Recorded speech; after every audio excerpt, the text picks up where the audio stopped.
Hey everybody, it's Carpo here. Slightly overcast morning. I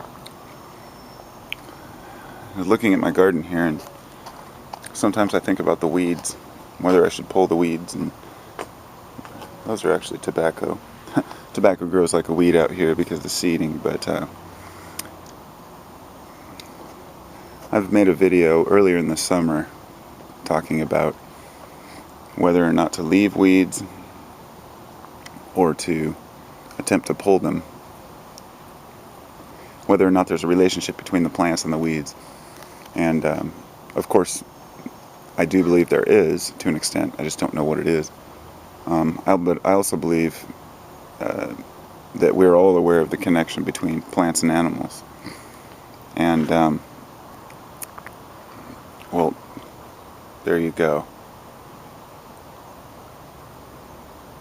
There you go, right there. Cat decided to take a crap in my garden. You know what? That just goes perfectly with the video.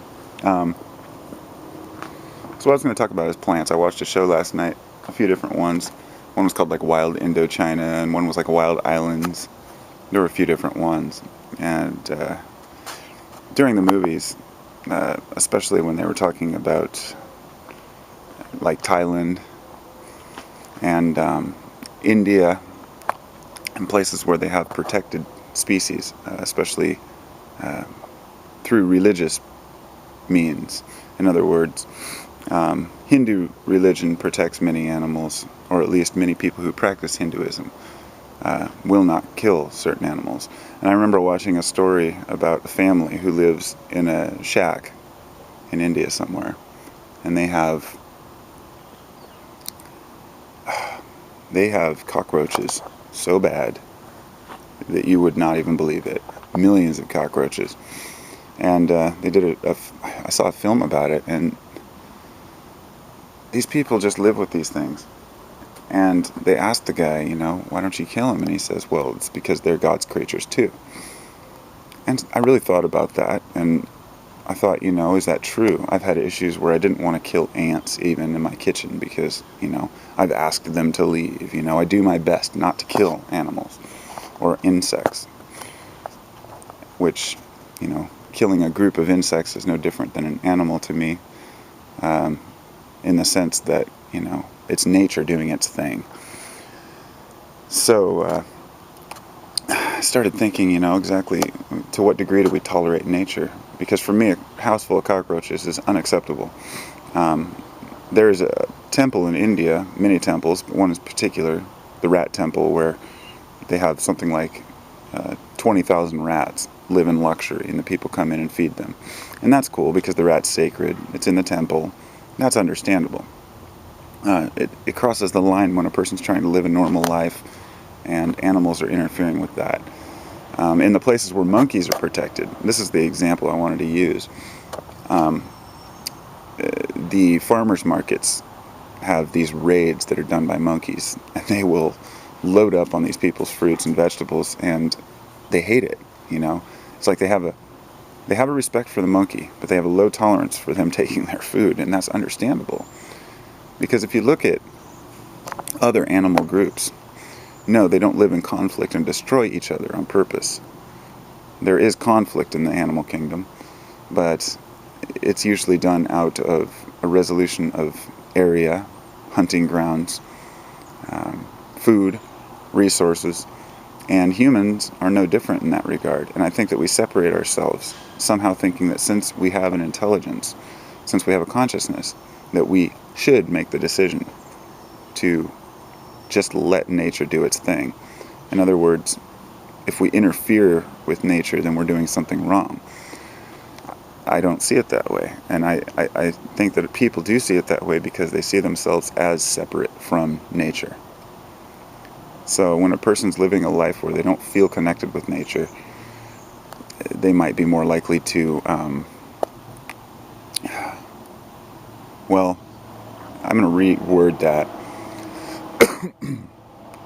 Many of the people in these cultures that have these protection on animals highly revere nature, but you have to revere it to the extent where you understand that, how do I say this? I guess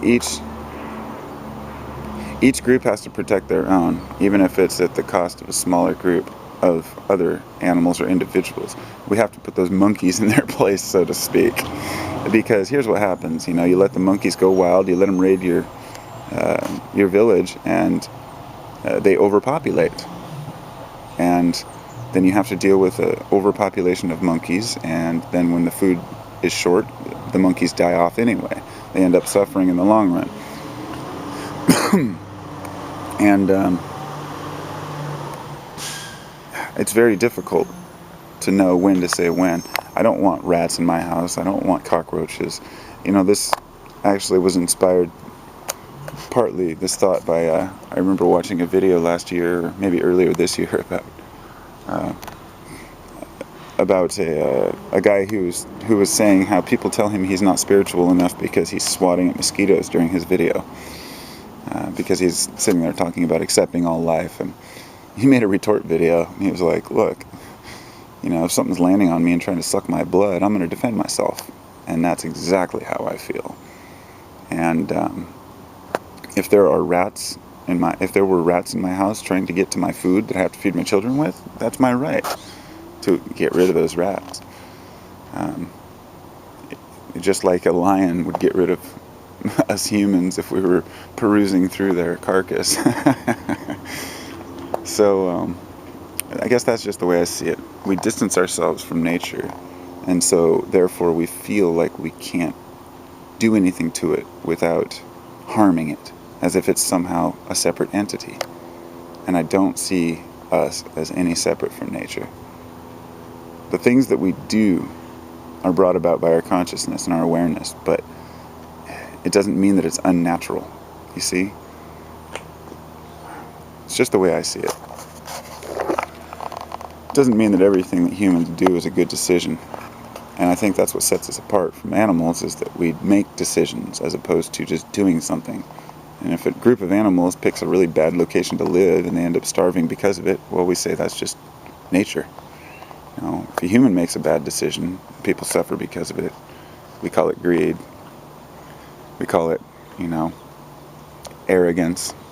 But often it's just man's attempt to try to fit in somehow. So, as for pulling weeds and getting rid of, animals, I don't care how much you love nature. You still have to defend yourself against predators of your predators of patience. I have ants at my house. They came and they knocked on my door last month asking if we wanted them to spray for ants, and I said no. They said, all your neighbors are doing it. And I said, yeah, I have ants, but I treat it naturally. I sprinkle cinnamon around the baseboards and do my best, and for the most part they leave me alone. So it's not like I'm out here destroying things that get in my way at all. It's that I just have a fine balance, a certain amount of tolerance. If I see one little trail of ants, I'm like, okay, that's fine. Clean up the crumbs and let them go home. But, guess we all have to draw our line somewhere. Namaste, everybody. Hope you're all doing well.